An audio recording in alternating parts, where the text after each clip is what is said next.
Bonjour tout le monde, Thomas avec vous, bienvenue à ce nouvel épisode de Créer son jeu vidéo avec Scratch dans la série Open World RPG.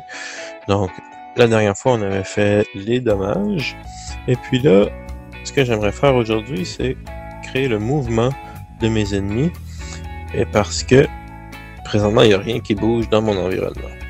Donc, ce que je vais vouloir faire, c'est créer des ennemis qui vont aller de gauche à droite pour mon beetle et de haut en bas pour mon crabe. Et quand ils vont rencontrer un obstacle, et quand je dis obstacle, je veux dire une zone qui est non navigable, comme ça, en noir. Par ailleurs, peut-être qu'éventuellement on changera la couleur noire pour une couleur qui est moins commune, parce qu'il y a du noir dans certains de mes sprites ici. Ça peut causer certains problèmes, mais pour l'instant ça fonctionne. Donc, ce que je vais vouloir, en fait, c'est que quand il touche une de ces choses-là, il change de direction et qu'il fasse un va-et-vient comme ça, et de haut en bas. Créer de haut en bas, ça va nous permettre aussi de voir comment créer différents types d'ennemis. Donc, pour le faire, ce qu'on va devoir faire, c'est créer des nouvelles variables à notre objet hostile, dans le fond. Là, il y a un nom, un ID, un X local, un Y, une position locale, une position monde, et il y a aussi son type. Donc, on donne le type ici. Ce qu'on va devoir faire, c'est rajouter aussi une direction. Donc, est-ce qu'il regarde à 90 degrés, de gauche à droite, ou il va de haut en bas, comme ça. Ce que je vais vouloir faire aussi, c'est changer le mode de direction pour gauche-droite. Comme ça, ils vont simplement aller de gauche à droite, donc j'aurai pas de crabe sur le côté, c'est ce que je veux. Et une fois que je vais avoir déterminé la direction de chacun, il va falloir ici, dans mon répéter indéfiniment, dans ma boucle, une fois que j'ai commencé comme clone, il va falloir que j'effectue ce mouvement-là. Donc, on va y aller. La première chose à faire, comme j'ai dit, c'est de rajouter les variables. Ce qu'on va faire, c'est qu'on va créer une variable uniquement pour ce sprite qui va être la direction. Et on va créer une autre qui va être uniquement pour ce sprite pour la vitesse, pour être capable de le faire déplacer à une certaine vitesse. Donc maintenant que j'ai ces deux éléments-là, il va falloir que je les ajoute quand je crée, quand j'initialise ici, et quand je sauvegarde ici. Donc, on peut commencer par sauvegarder. Donc, on va simplement modifier le bloc et ajouter deux nouvelles entrées ici. On va appeler direction et vitesse. Et là, pour fonctionner, donc on va l'ajouter ici. Donc ici, c'est plus le dernier, donc on ne termine pas avec un point virgule. Et là, je vais dupliquer ça deux fois pour les nouveaux éléments. On va aller mettre la direction et la vitesse dans ce que j'ai sauvegardé. Sauf que là, la vitesse, on va vouloir la fermer avec le point virgule. Donc ça s'occupe de la sauvegarde. Donc ce qu'il me reste à faire ici, c'est de les ajouter à ma liste temporaire. Donc on va ajouter direction et vitesse à ma liste temporaire. Ici. Sauf que là, on a un petit problème. Parce que là, ma liste temporaire, quand je crée un objet, n'a pas mon type, mais quand je sauvegarde mon objet à mon type ici. Donc, c'est un problème qu'on a. Donc, pour le régler, on peut simplement ajouter le type ici. Et dire, au lieu de prendre le type, on va y aller avec l'élément 7. Et ensuite, on a le 8, le 9 pour la vitesse. Donc, ça va s'occuper de régler notre problème. Et là, on dit mets ta direction à l'élément 8 et mets ta vitesse à l'élément 9. Donc,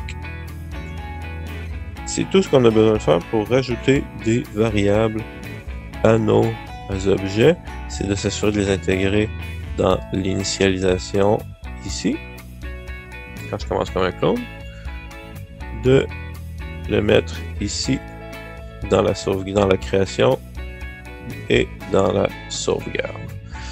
Donc, une fois qu'on a fait ça, il va falloir modifier un petit peu l'initialisation pour qu'il prenne la bonne direction.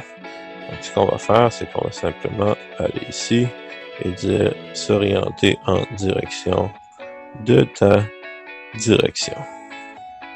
Une fois qu'on va avoir fait ça, ce qu'on va pouvoir faire, c'est sortir ici. Je ne veux pas constamment à la même position puisque je vais vouloir bouger. Ce qu'on va devoir faire, c'est créer ce qu'on appelle un tick, c'est-à-dire l'action qu'il va faire à chaque boucle. Donc, ce qu'on va faire, c'est qu'on va créer ce qu'on appelle un tick hostile, parce que c'est pour nous hostile. On va l'exécuter sans rafraîchissement d'écran. Et là, ici, ce qu'on voudrait faire, en fait, c'est effectuer toute la logique du mouvement. Donc, si on l'essaye et qu'on lui dit, par exemple, avance à ta vitesse, et si tu touches le bar, rebondis. Là, ça ne marchera pas puisque nos objets ont été initialisés avec l'ancienne version. Ce que je vais faire, c'est que je vais simplement supprimer tous les éléments de ma liste objet. Et là, il devrait bouger de sa vitesse. Cependant, ici, il va falloir d'abord donner la direction et la vitesse. Donc, le Beetle, je voulais qu'il y en a 90 de gauche à droite. On va lui donner une vitesse de 2. Le crabe, lui, il va regarder à 0. On va le mettre un petit peu plus rapide avec une vitesse de 5. Donc, si je démarre mon jeu et que je crée un Beetle, il devrait bouger jusqu'à ce qu'il touche le bar.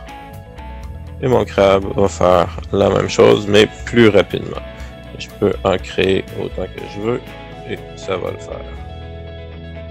Donc, c'est pas tout à fait ce que je veux, mais on se dirige dans la bonne direction. Ce qu'il faudra faire maintenant, c'est détecter les mouvements, détecter les collisions et tourner de direction si on a touché. Donc, on va beaucoup s'inspirer de ce qu'on a ici pour reconstruire un code qui va basculer vers l'arrière-plan et qui va revenir dans le bon arrière-plan. Ce que je vais faire, c'est que je vais mettre le code ici et on va en discuter après. Donc ici, on voit que j'avance de la vitesse. Pour vérifier la collision, on fait à peu près la même chose que la dernière fois. En fait, c'est qu'on bascule vers l'arrière-plan avec le M qui correspond à notre X du monde et notre Y du monde. Donc l'arrière-plan avec le underscore M équivalent à ça. Ensuite, ce qu'on fait, c'est que si on a touché du noir, si on a touché un NPC ou on a touché le bar, parce que je veux pas que mes ennemis sortent du bar, ce que je vais faire, c'est que je vais reculer de ma vitesse, je vais tourner de 180 degrés, et juste pour être sûr que je suis bien sorti de où je suis, je vais avancer encore de ma vitesse avant de revenir sur mon monde actif. Et là, si j'essaye, maintenant mon Beetle devrait tourner ici quand il frappe les armes et ici quand il frappe l'autre. Et si je mets mon crabe, on voit qu'il devrait faire la même chose. Donc maintenant je peux populer mes zones d'ennemis qui vont bouger dans différentes directions comme ça. La raison pourquoi les ennemis rebondissent et se détectent les uns les autres, c'est à cause de leur contour noir qu'on a ici. Donc, étant donné qu'on a la vérification pour la couleur noire, qui est la même que j'ai utilisée pour mes costumes. Donc, si jamais vos personnages n'ont pas de contour noir, vous remarquerez qu'on ne peut pas vérifier si on se touche nous-mêmes. Donc, le NPC peut pas, le hostile ne peut pas vérifier si j'ai touché le hostile. Donc, ce qu'on peut faire, si jamais on a d'autres couleurs de contour, par exemple, si on a des contours mauve ou si on n'a pas de noir, ce qu'on peut faire, c'est créer un masque aussi pour nos personnages. Donc, avec un M. Et là, ce que je vais faire, je vais reprendre et je vais faire une boîte noire ou une boîte de la couleur avec laquelle vous détectez vos collisions. Je vais la mettre juste par-dessus mon élément comme ça. Je vais faire la même chose pour mon crabe. Comme ça ici. Et puis ça va créer une boîte de collision dans laquelle je vais pouvoir vérifier. Et tout ce que j'ai besoin de faire, c'est de basculer sur le costume, basé sur le nom. Le nom regroupé avec le underscore M. Underscore M. Et de faire la même chose, de basculer sur le costume nom à la fin. Donc ça va permettre de créer une boîte de collision qui va servir à détecter les collisions entre